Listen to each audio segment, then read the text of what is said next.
बुद्धा की ड्रेस को पेंट करने वाली हूँ, तो मैंने ऑरेंज कलर सेलेक्ट किया है।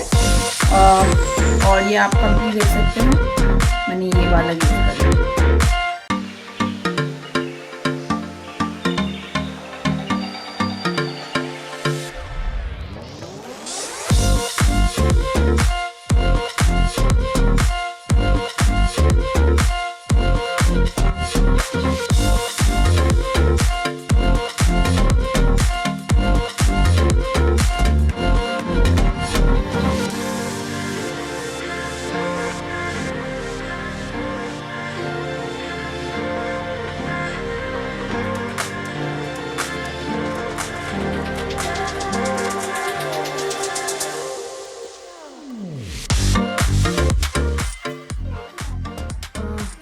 फाइनली मैंने ऑलमोस्ट ये कलर डन कर लिया है। बड़े आप देख सकते हो इसमें बॉर्डर्स थोड़े से बच गए हैं।